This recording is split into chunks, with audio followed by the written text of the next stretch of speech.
ஒரு கார்த்திகை மாத கருக்கிருட்டு.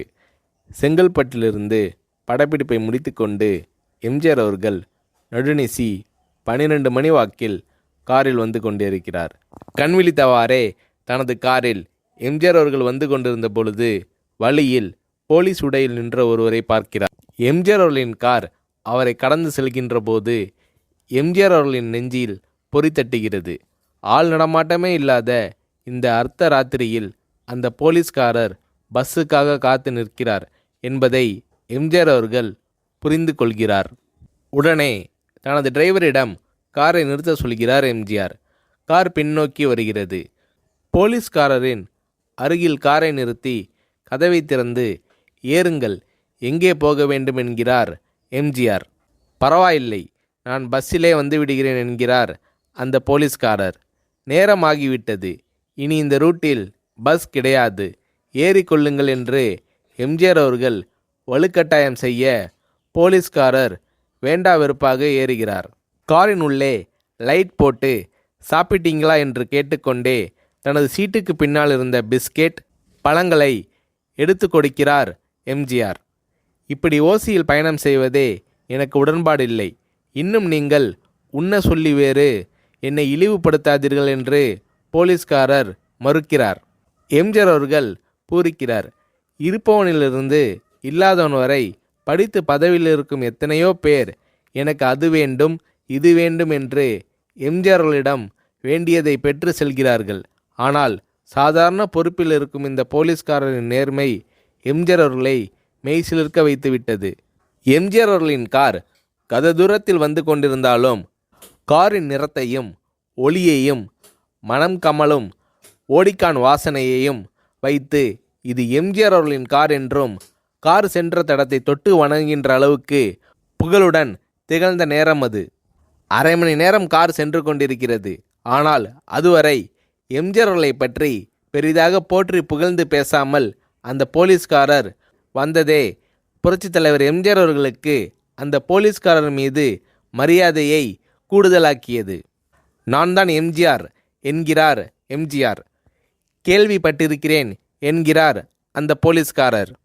பொன்மனச்செம்மல் எம்ஜிஆர் அவர்களின் முகத்தில் கோபம் இல்லை, பதிலுக்கு பொன்முறுவல் மலர்கிறது. என் படங்களை பார்த்து இருக்கிறீர்களா என்று கேட்கிறார் எம்ஜிஆர்.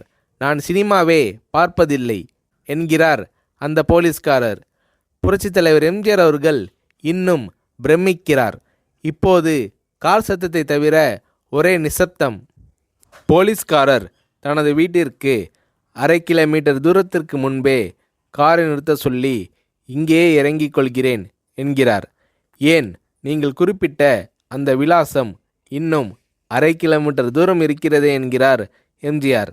சாதாரண போலீஸ் உத்தியோகத்தில் இருக்கும் நான் காரில் வந்து இறங்கினால் என் வீட்டிற்கு அருகில் உள்ளவர்கள் என்னை தவறாக நினைத்து கொள்வார்கள். இதுவரை இப்படி நான் யார் காரிலும் ஓசியில் வந்து பழக்கமில்லை. நீங்கள் இவ்வளவு தூரம் செய்த உதவிக்கு நன்றி என்கிறார் அந்த போலீஸ்காரர். புரட்சித் தலைவர் எம்ஜிஆர் அவர்கள் அதற்கு மேல் எதுவும் பேசவில்லை. அவர் எந்த போலீஸ் ஸ்டேஷனில் பணிபுரிகிறார் என்பதை மட்டும் கேட்டு தெரிந்து கொண்டு கிளம்புகிறார். அடுத்த நாள் செங்கல்பட்டு போலீஸ் ஸ்டேஷனுக்கு ஃபோன் செய்து நான் எம்ஜிஆர் பேசுகிறேன் என்கிறார் எம்ஜிஆர். ஃபோனை எடுத்த டிஎஸ்பி உதறலோடும் உற்சாகத்தோடும் தலைவரே வணக்கம் என்கிறார். இரவு சந்தித்த போலீஸ்காரரை பற்றி விசாரிக்கிறார் எம்ஜிஆர். அந்த டிஎஸ்பி சொல்கிறார், நீங்கள் குறிப்பிடும் அவர் இன்று விடுப்பில் இருக்கிறார். அவர் கையூட்டு வாங்காதவர், கடமை தவறாதவர், காவல்துறையின் நேர்மைக்கு இவரே இலக்கணம். வெற்றிலை பாக்கு, பீடி, சிகரெட் போன்ற போதை வஸ்துக்கள், நாடகம், சினிமா போன்ற பொழுதுபோக்கு அம்சங்களையெல்லாம் இவர் அறியாதவர். கல்யாண வயதில் உள்ள 3 பெண்களையும் கரை சேர்க்க முடியாமல் கஷ்டத்தில் இருக்கிறார் என்கின்ற விபரம் டிஎஸ்பியால் எம்ஜிஆர் அவர்களுக்கு சொல்லப்படுகிறது. அவரை நாளை என் தோட்டத்திற்கு வர சொல்லுங்கள் என்கிறார் எம்ஜிஆர். கேட்டுக்கொண்ட டிஎஸ்பி உங்களோடு ஃபோனில் ஆளுக்கு ஒரு வார்த்தை பேச இன்ஸ்பெக்டர், சப் இன்ஸ்பெக்டர் உட்பட எல்லோரும் ஆசைப்படுகிறார்கள். ஃபோனை அவர்களிடம் கொடுக்கலாமா என்கிறார். எம்ஜிஆர் அவர்கள் கொடுங்கள் என்கிறார். பேசுகிறார். அந்த போலீஸ் ஸ்டேஷனே புண்ணியம் பெற்றதாக மகிழ்ச்சி அடைகிறார்கள் அந்த போலீஸ்காரர்கள். மறுநாள் அந்த போலீஸ்காரர் ராமவரம் தோட்டத்திற்கு அழைத்து வரப்படுகிறார். அவரிடம் பேப்பரில் மடித்த பெரிய பணக்கட்டை கொடுத்து, இதை வைத்து உங்கள் பெண்களின் கல்யாணத்தை நடத்துங்கள் என்கிறார் எம்ஜிஆர். போலீஸ்காரர் மறுக்கிறார். நான் ஏதாவது உங்களிடம் காரியமாற்ற சொல்லி அதற்காக கொடுத்தால் அது தவறு. என்னால் ஆக வேண்டியது உங்களுக்கும், உங்களால் ஆக வேண்டியது எனக்கும் எதுவும் இல்லை.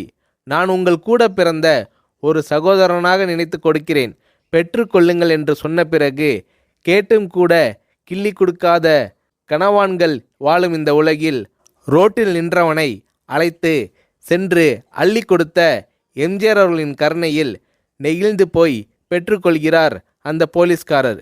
பிறகு ஒரு தேதியில் புரட்சித் தலைவர் எம்ஜிஆர் அவர்களே சென்று அந்த போலீஸ்காரரின் 3 பெண்களின் திருமணத்தையும் நடத்தி வைத்து வாழ்த்தி இருக்கிறார்.